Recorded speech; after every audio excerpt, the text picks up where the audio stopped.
Welcome everyone to the battle between two of India's finest chess players, Vidit Gujrathi and Vishy Anand.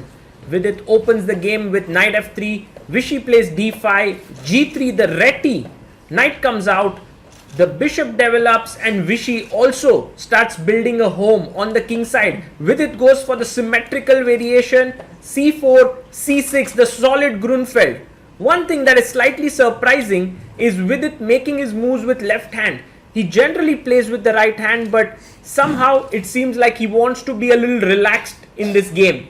Now, he goes a4, which is very logical because you want to stop the pawn coming to b5. Vishy castles it out. And now the main move here is to put your knight on a3 so that you can win this pawn. But right now, Vidit goes for queen c2. He wants to win this pawn, and you can look at Vishy adjusting himself in the chair because he feels that this is not theory.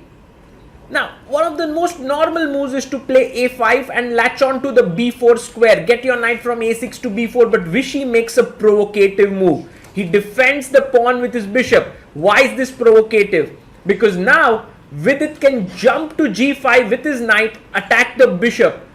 But he has to be a little bit careful.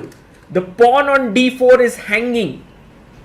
And then he can take here, pawn takes, ruin the structure and go knight d2 attacking here. This would be great compensation for Vidit, but he would be 2 pawns down. And that is exactly what he is thinking over here. Should he go knight g5, give up the pawn? Because if you play knight g5 and the bishop goes back, then the next move you can take the pawn, and this seems like a good position for white.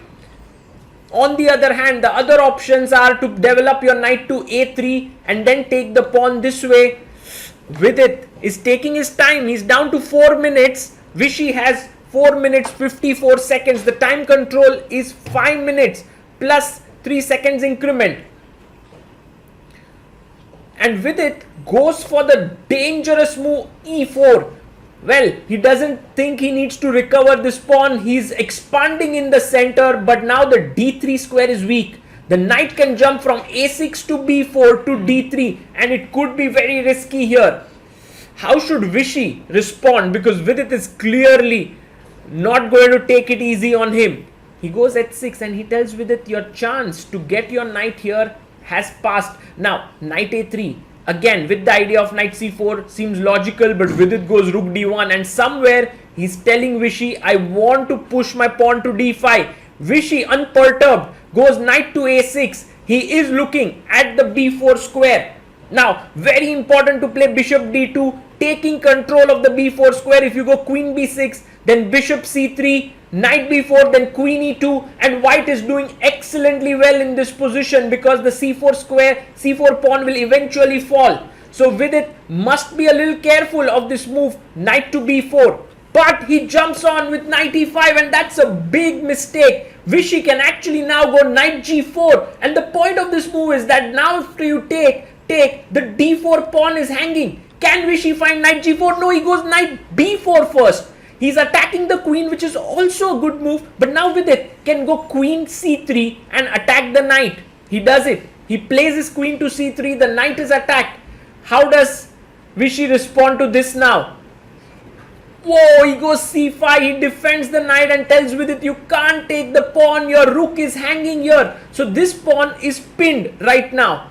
c5, now Vidit must take knight c4. This is a very important move. And then after knight g4, when the attack is unleashed here, you have to play e5, good or bad. This is the only way to remain in the game. But why not just push the pawn forward with d5? Isn't this a good move? Well, the problem is this pawn is attacking nothing because d6 is impossible. The rook is hanging. And if you're not attacking anything with this pawn, then suddenly this pin becomes absolutely dangerous. Let's see if Vidit falls for d5. He shouldn't play d5. Knight takes c4 is his only chance. He has 2 minutes 30 seconds. Oh, he pushes d5. That is a bad move. But now can Vishy find knight g4? It's the only way to get the advantage. Anything else and Vidit will go f4 and just solidify his position. Vishy finds it. Brilliant move, because now if you play pawn up to f4, then after take, bishop g4, already the position is lost. Knight is coming in, the e5 pawn will fall. So knight g4 is a tremendous move by Vishy Anand. He has taken note of the fact that the rook is unprotected and his bishop is not hanging. So for Vidit, it's big trouble time now, because his knight is poorly placed. He needs to do something about it, and we just saw that f4 would not cut the bill. So what should he do? He goes bishop f4, defending the knight. But now another powerful move is to push pawn to g5. Can Vishy Anand find this? He has 4 minutes on the clock and he is actually in scintillating form right now. Maybe he can spot it, because after g5, the bishop cannot move, e5 would fall, the knight is pinned so it cannot move, the pawn cannot move because it is pinned. He goes g5, finds it. Beautiful chess by Vishy Anand, and right now Vidit under big pressure. He goes bishop to f3 and he tells Vishy, look, now your bishop is hanging because I've just protected my rook.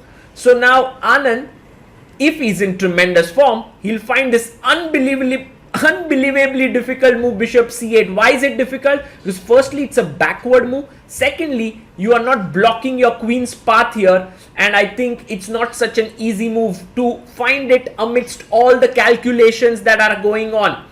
So Anand taking his time, rightly so.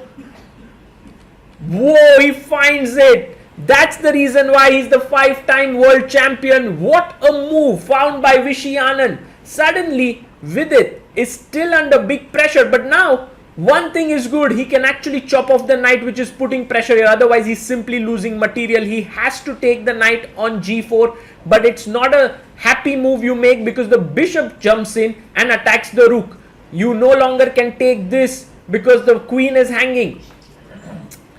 And with it now down to 1 minute 20 seconds, he takes, bishop takes g4, and now Vishy chops it off with his own bishop. Pawn comes up to f3. So the position has changed a bit. You can go back bishop h5, which is a fine move. And then, that would be good, but he takes on f4. F takes g4, and now if Vidit, only if he can take here and defend his knight, but Vishy is like, take the pawn, and I want this knight to be undefended. This is a monstrous pin there. How does Vidit react now? He goes knight to a3, and what he's planning to do is he's trying to get the knight here. Vishy goes knight d3, brilliant move, because now the knight is hanging, and if you take knight c4, I take here, and queen c7, and you're losing a piece. So that's the reason why Vidit chops off the knight with his rook, pawn takes on d3, and he's already an exchange down. So his position is very bad, but his knight comes to the center and he's hoping that he can win both of these pawns and then hope for some compensation with these knights.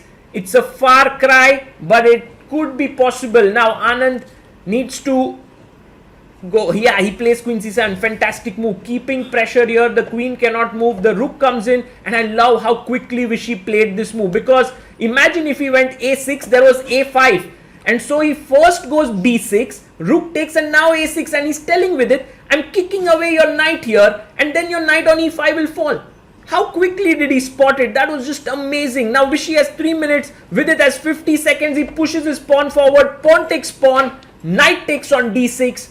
Now, how do you continue? Rook a d8, definitely possible here, but rook a e8, such a cool move, because after you take, I just take back with my rook, and there's no way to save this knight. You would be a piece down, and after rook a e8, we are waiting for Vidit's move. He has 42 seconds. Vishy has 3 minutes on his clock. He's just used 2 minutes out of his stipulated 5 minutes.